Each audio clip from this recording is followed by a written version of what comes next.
নমস্কাৰ এই মুহূৰ্তত আহি পৰিছে কেইবাটাও গুৰুত্বপূৰ্ণ খবৰ আৰু এনে ধৰণৰ খবৰসমূহ নিতৌ চাবৰ কাৰণে চেনেলটো সাবস্ক্ৰাইব কৰি ভিডিঅ'টোত এটা লাইক কৰি দিব। এই মুহূৰ্তত আহি পৰিছে ৰাজ্যৰ বান পৰিস্থিতিক লৈ এটা ডাঙৰ খবৰ। ৰাজ্যত অব্যাহত আছে প্ৰচণ্ড দুমখা বৰষুণ, অপৰিৱৰ্তিত হৈ আছে বান পৰিস্থিতি। ন অঞ্চল প্লাবিত হৈ পৰিছে বানৰ কবলত পৰি। কেইবাখনো জিলাত অৰেঞ্জ এলাৰ্ট জাৰি কৰা হৈছে। পুনৰ ভূমিকম্পই জোকাৰি গৈছে সমগ্ৰ ৰাজ্য। প্ৰচণ্ড দুমখা বৰষুণ আৰু বান পৰিস্থিতিৰ মাজতে ৰাজ্যত আজি পুৱা 7:50 ভূমিকম্পৰ জোকাৰণি। প্ৰান্তে প্ৰান্তে বাহনী পানীয়ে জলাকলা খুৱাইছে জনতাক। এককাল এখাটু পানীৰ তলত এতিয়া বহু গাঁও ঘৰ এৰি আশ্ৰয় শিবিৰত ভোকে লগুনে সময় পাৰ কৰিছে বানাক্ৰান্তই। পুনৰ ৰাজ্যত বতৰে ল'ব পাৰে কাল ৰূপ। বতৰ বিজ্ঞান কেন্দ্ৰই জাৰি কৰিছে সতৰ্কবাণী। প্ৰচণ্ড দুমখা বৰষুণ আৰু শিলাবৃষ্টিয়ে জোকাৰিব পাৰে ৰাজ্য। 40 পৰা 50 কিলোমিটাৰ গতিবেগত আহিব পাৰে প্ৰচণ্ড দুমখা। বান পৰিস্থিতিৰ মাজতে যমুনামুখত কপিলী নৈৰ সংসাৰী ৰূপ। যমুনামুখত কপিলী নৈয়ে এতিয়া ভয়ংকৰ ৰূপ ধাৰণ কৰিছে। মথাউৰি ছিগি সুৰে সোমাইছে পানী। প্লাবিত হৈ পৰিছে দবগা ৰাজচক্ৰৰ কেইবাখনো গাঁও।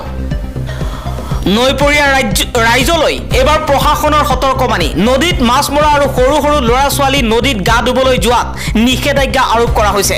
কপিলী নদীৰ বাঢ়নী পানীয়ে মথাউৰি ভগাৰ পিছতে দ্ৰুতগতিত বাঢ়িছে পানী। আজি নগাঁও জিলা প্ৰশাসনৰ ফালৰ পৰা বানপানীৰ বাবে গুৰুত্বপূৰ্ণ জাননী প্ৰেৰণ কৰিছে বানাক্ৰান্তৰ বাবে।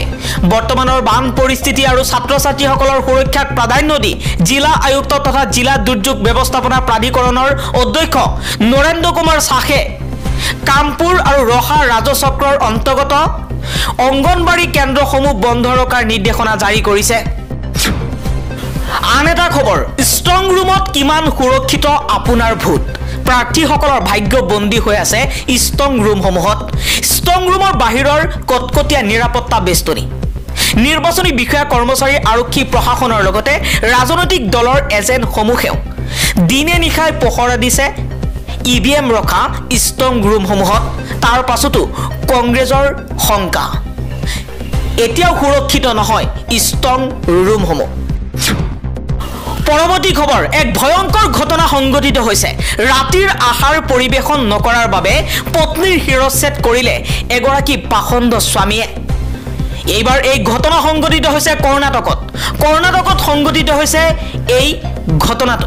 বৃহস্পতিবাৰে আৰক্ষীয়ে প্ৰকাশ কৰা অনুসৰি কৰ্ণাটকৰ তুমকুৰত এজন লোকক পত্নীক ৰাতিৰ আহাৰ নিদিয়াৰ বাবে হত্যা কৰাৰ অপৰাধত গ্ৰেপ্তাৰ কৰে। অভিযুক্তই পত্নীক হত্যা কৰি শিৰচ্ছেদ কৰাৰ পাছত শৰীৰৰ ছাল কাটি পেলায়। আন এটা খবৰ, বিহাৰত ভয়াৱহ গৰমত 2 ঘণ্টাতে 16জন লোকৰ মৃত্যু। হাস্পাতালত কৰুণ পৰিস্থিতিৰ সৃষ্টি হৈছে। তীব্ৰ গৰমৰ বাবে বিহাৰত ভয়াৱহ পৰিস্থিতিৰ সৃষ্টি হৈছে। গ্ৰীষ্ম প্ৰবাহ চলি থকাৰ মাজতে ঔৰংগাবাদত 2 ঘণ্টাত 16জন লোকে প্ৰাণ হেৰুৱাইছে। বুধবাৰে তাত সৰ্বোচ্চ তাপমাত্ৰা 48.2 ডিগ্ৰী চেলছিয়াছ আছিল। বৃহস্পতিবাৰে তাপমাত্ৰা 44 ডিগ্ৰীলৈ সামান্য হ্ৰাস পায়। এই চহৰখন বৰ্তমান বিহাৰৰ আটাইতকৈ উষ্ণ অঞ্চল।